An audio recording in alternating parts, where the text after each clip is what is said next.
questions you guys might have. So, yeah. Senator, whenever you talk about the promises that the casinos made, are you talking about campaign rhetoric, information that was in a campaign commercial, and how do you hold them accountable for that now in legislation? Well, you know, I look at it as a promise, and I think voters, voters have previously rejected numerous attempts to allow gaming in the state of Ohio, and so I look at it as a promise. And you know, I know there were some numbers that were $680 million, whatever. You know, I'm giving the benefit of the doubt. The bulk of the commercials that I went to the internet and pulled up said over 500 million, over 500 million. The way we do it is we just say, hey, look, if it's not worth it in Ohio for you to invest in Ohio and build the facility you said you were going to build and employ the people you said you were going to employ, then it's really not worth it for Ohio to allow you to,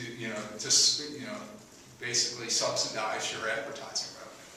So we're going to scale that back. So you put a number in the bill saying if you don't provide this dollar amount, then this is going to kick in. Right, roughly, for a casino, they're authorized to have 5,000 slot machines. You'd look at a number of ballpark about 4,500, slot machines or gaming seats at a table game.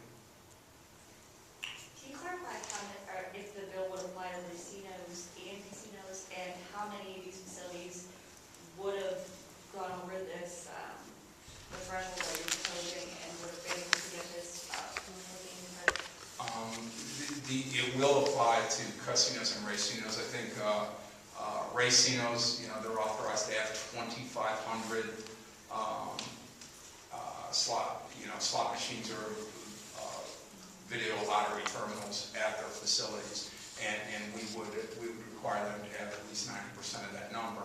And then the revenue numbers, we just basically, is a standard rule of thumb from the gaming industry is about $200 a day per machine. So if they're generating $200 a day per machine times 90% of their allotted seats, then they get a credit. If they're not doing that and generating that tax revenue for Ohio, then they don't. Do you know how many facilities, based on last year's numbers?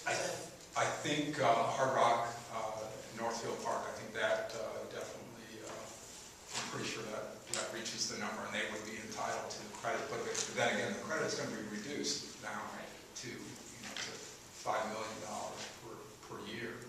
And when you start looking at the numbers, it was just getting out of control. To go to $500 million in a little more than 2 years, that's it's getting out of control. So that's why we're reining that in. I think the casinos have argued that when those ads were running, racinos were running play, and therefore, sure they haven't met their projections or their promise, but because of, in part, the Thanks for bringing that up. First, yes, they were, because they were already having the discussion. Thus, I lowered the number to the 500 million, which is what they said they would do if the racinos weren't in play, if the 7 racinos were in play.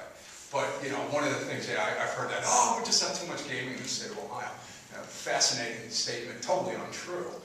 When you look at the population of the state of Ohio, the number of people per gaming establishment, it's over 1 million people per establishment. I mean, it's one of the 5 highest in the country. I mean, of the, I think, 25 states have commercial gaming, and then numerous other states have tribal gaming. And when you start looking at the population per the number of facilities, Ohio is one of the highest in the country.